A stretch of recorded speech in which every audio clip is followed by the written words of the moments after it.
Micro आणि नॅनोप्लास्टिक्स हृदय आणि रक्तवाहिन्यांना नुकसान पोहोचवतात. इलेक्ट्रोस्टॅटिकली चार्ज केलेले नॅनोप्लास्टिक्स मुख्यत्वे आपल्या पेशींमधील मायटोकॉन्ड्रिया नष्ट करतात. हृदय हा शरीरातील सर्वाधिक ऊर्जेची गरज असणाऱ्या अवयवांपैकी एक आहे आणि मायटोकॉन्ड्रिया जे ऊर्जा निर्माण करणारे घटक आहेत, तेच हृदयाच्या प्रत्येक ठोक्यासाठी शक्ती देतात. जेव्हा मायटोकॉन्ड्रिया नीट काम करणे थांबवतात तेव्हा हृदय अक्षरशः थांबून जाते. सामान्य लय किंवा जोरदार आकुंचन टिकवून ठेवण्यासाठी त्यात पुरेशी ऊर्जा उरत नाही. सर्व आजारांमध्ये हृदयविकाराचा झटका आणि पक्षाघात ही जगभरातील मृत्यूची प्रमुख कारणे आहेत. या संदर्भातही बाब विशेषतः चिंताजनक आहे की शास्त्रज्ञांना एथेरोस्क्लेरोटिक प्लेक्समध्ये धमनीच्या भिंतींमधील दाट थर, जे रक्तवाहिन्या अरुंद करतात आणि रक्तप्रवाहात अडथळा आणू शकतात, मायक्रो आणि नॅनोप्लास्टिक आढळले आहेत. जेव्हा रक्तवाहिनी संकुचित होते किंवा रक्ताचे गुठळी तयार होते तेव्हा हृदय किंवा मेंदूला होणारा रक्तपुरवठा विस्कळीत होतो, ज्यामुळे हृदयविकाराचा झटका किंवा पक्षाघाताचा धोका मोठ्या प्रमाणात वाढतो. संशोधनातून असे दिसून आले आहे की जेव्हा कॅरोटिड धमनीतील प्लाकमध्ये मायक्रोप्लास्टिकचे कण आढळतात, तेव्हा या जीवघेण्या घटना आणि प्राणघातक परिणामांचा धोका 4.5 पटीने वाढतो. मायक्रो आणि नॅनोप्लास्टिकचे कण रक्ताच्या गुठळ्या तयार होण्यास चालना देतात. जेव्हा मायक्रो आणि नॅनोप्लास्टिक रक्तप्रवाहात प्रवेश करतात तेव्हा ते तिथे केवळ निष्क्रियपणे वाहत जात नाहीत. त्यांच्या स्थिर विद्युत प्रभारामुळे प्लास्टिकचे कण रक्तवाहिन्यांच्या भिंतींना चिकटतात आणि रक्तातील प्रथिने व पेशींना आकर्षित करतात. हे आवरणयुक्त कण एंडोथेलियमला नुकसान पोहोचवतात, जो रक्तवाहिन्यांच्या आतल्या बाजूला अस्तर घालणाऱ्या पेशींचा एक अत्यंत पातळ थर आहे. एंडोथेलियम हे रक्तवाहिन्यांच्या एका बुद्धिमान कवचासारखे असते. हे त्यांच्या प्रसरण आणि आकुंचनाचे नियमन करते, रक्त गोठण्यावर नियंत्रण ठेवते आणि दाह, सूजपासून संरक्षण करते.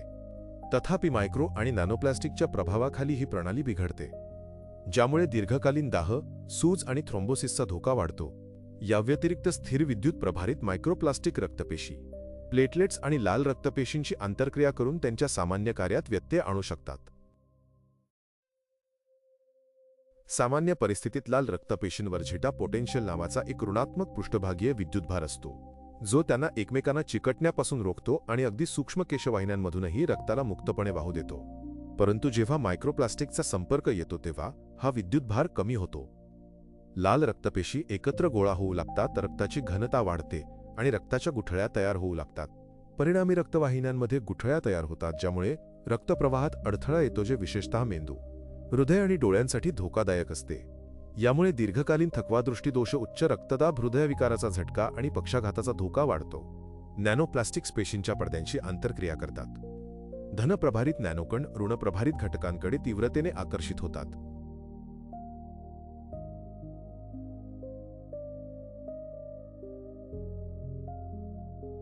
त्यामुळे लाल रक्तपेशी, प्लेटलेट्स आणि एंडोथेलियल पेशी यांसारख्या पेशींमधील पटलाच्या अखंडतेत व्यत्यय येतो. मायक्रो आणि नॅनोप्लास्टिक्समुळे कर्करोगाचा विकास होतो.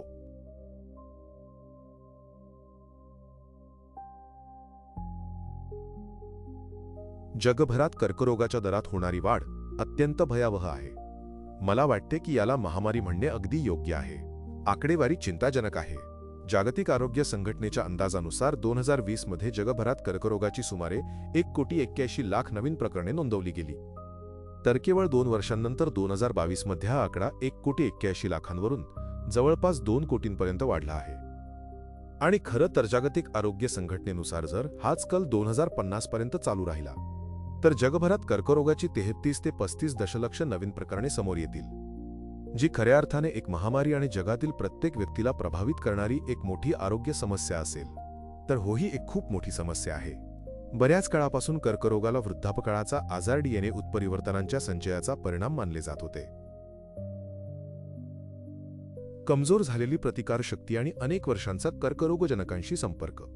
पण आज नॅनोप्लास्टिकच्या संपर्कामुळे आयुष्याच्या खूपच सुरुवातीच्या टप्प्यात शरीरात उत्परिवर्तन, म्युटेशन्स जमा होऊ लागतात. जगभरात मुलांमध्ये आणि पूर्वीच्या तुलनेत खूपच कमी वयाच्या लोकांमध्ये कर्करोगाचे प्रमाण वाढले आहे.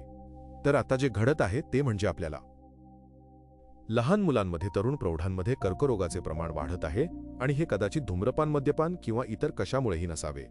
असे दिसते की पर्यावरणातच काहीतरी वेगळे आहे, ज्यामुळे हा कर्करोग चिंताजनक दराने वाढत आहे आणि परिस्थिती अधिकच गंभीर होत आहे. त्यामुळे ही एक खूप गंभीर समस्या आहे. होय. आणि पुन्हा यामागे कारणीभूत असू शकणाऱ्या शक्यतांपैकी एक म्हणजे नॅनोप्लास्टिक्सच्या बद्दल आपण पुढे अधिक बोलणार आहोत.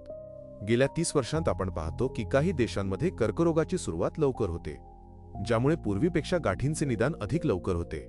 उदाहरणार्थ कोलोरेक्टल कर्करोग 30 वर्षांपूर्वीच्या तुलनेत सरासरी लवकर दिसून येतो आणि त्याचे निदानही लवकर होते.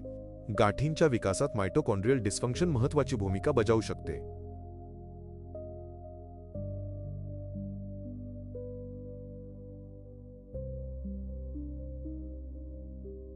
नॅनोप्लास्टिकच्या संपर्कामुळे हे घडते.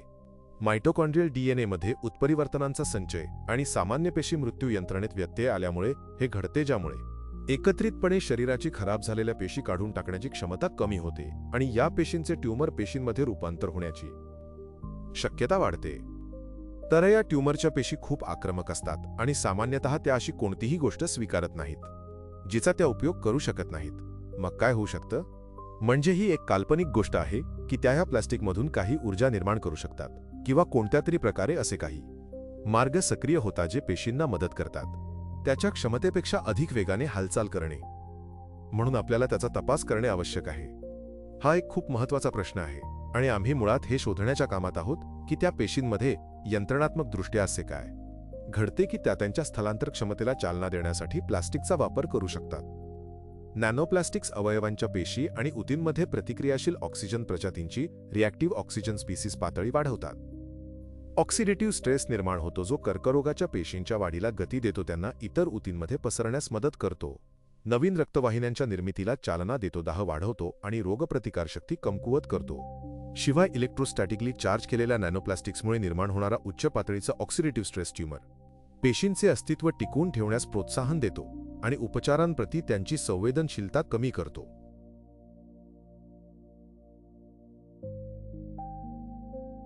घातक पेशींना अधिक आक्रमक बनवणे. पेशींच्या वाढीसाठी आणि विभाजनासाठी जबाबदार असलेल्या सामान्य पेशींच्या डीएनएला जी कोणतीही हानी पोहोचते, त्या हानीमुळे ती पेशी घातक बनू शकते, अनियंत्रितपणे वाढू शकते, विभाजित होऊ शकते आणि पसरू शकते. यालाच कर्करोग म्हणतात. आणि नॅनोप्लास्टिक्सच्या परिणामाबद्दल ही निश्चितच एक चिंतेची बाब आहे. आणि त्याही पलीकडे, कारण नॅनोप्लास्टिक्स पेशींच्या अनेक कार्यांवर जसे की ऑक्सिजनीकरण आणि पेशींच्या कार्य करण्याच्या क्षमतेवर परिणाम करतात. त्यामुळे कर्करोगावर उपचार करणारा एक डॉक्टर म्हणून मला चिंता वाटते की नॅनोप्लास्टिक्समुळे आपल्या कर्करोगावरील उपचारांची परिणामकारकता कमी होत असावी. मी रेडिएशन थेरपीने कर्करोगावर उपचार करणारा एक डॉक्टर आहे, त्यामुळे मला चिंता वाटते. कर्करोग नियंत्रणासाठी वापरल्या जाणाऱ्या रेडिएशन थेरपीवर नॅनोकणांचा प्रतिकूल परिणाम होतो आणि यावर काही प्रीक्लिनिकल संशोधनही झाले आहे जे असे सूचित करते की नॅनोकणांनी निश्चितपणे नेहमीच्या त्यांच्यावरील ऋण प्रभार पेशींवर प्रतिकूल परिणाम करण्याव्यतिरिक्त रेडिएशन थेरपीची परिणामकारकता देखील कमी करू शकतो. नॅनोकण केवळ रेडिएशन थेरपीच्या पद्धतीतच नव्हे तर कर्करोगाच्या उपचारांमध्येही परिणामकारकता कमी करू शकतात असे मानण्यासाठी निश्चितच एक महत्त्वपूर्ण सैद्धांतिक कारण आहे. पण त्यामुळे केमोथेरपी किंवा इतर सिस्टमिक उपचार किंवा इम्युनोथेरपीची परिणामकारकता कमी होण्याची मलाही नक्कीच चिंता आहे. व्हिएन्नाच्या मेडिकल युनिव्हर्सिटीने केलेल्या संशोधनातून असे दिसून आले आहे की मायक्रो आणि नॅनोप्लास्टिकचे कण पूर्वीच्या समजुतीपेक्षा खूप जास्त काळ पेशींमध्ये राहतात, कारण पेशी विभाजनादरम्यान ते नव्याने तयार झालेल्या पेशींमध्ये हस्तांतरित होतात. याव्यतिरिक्त असेही प्राथमिक संकेत आहेत की हे प्लास्टिकचे कण ट्यूमर मेटास्टॅसिसमध्ये शरीराच्या इतर भागांमध्ये पसरण्यात भूमिका बजावू शकतात. तर ही एक समस्या आहे की ट्यूमर खूप वेगाने वाढतो आणि नंतर पसरतो सुद्धा. आणि आमच्या निरीक्षणातून असे दिसून आले आहे की पेशी विभाजनानंतरही हे कण पेशींमध्येच राहतात आणि मग ते पेशींना अधिक वेगाने स्थलांतर करण्यास मदत करतात, जेणेकरून त्या अधिक वेगाने हालचाल करू शकतील. आणि हा एक असा गुणधर्म आहे जो शरीरातील ट्यूमर पेशींमध्येही दिसून येतो, ज्यामुळे त्या इतर ठिकाणी जाऊ शकतात आणि मेटास्टॅसिस शरीराच्या इतर भागांमध्ये पसरणे सुद्धा करू शकतात. आणि म्हणूनच आपल्याला ते सुद्धा गृहीत धरावे लागेल. शरीरात या ट्यूमरच्या पेशी मुळात त्या प्लास्टिकचा वापर करून स्वतःची वाढ करू शकतात आणि शरीरात फिरू शकतात. जेव्हा मी या प्लास्टिकच्या विषयावर आलो तेव्हा मला स्वतःला वाटले की हे तुम्हाला माहिती आहे, आम्ही येथे सादर करत आहोत. नॅनोप्लास्टिक मानवी शरीरातील प्रत्येक प्रणालीवर परिणाम करतात.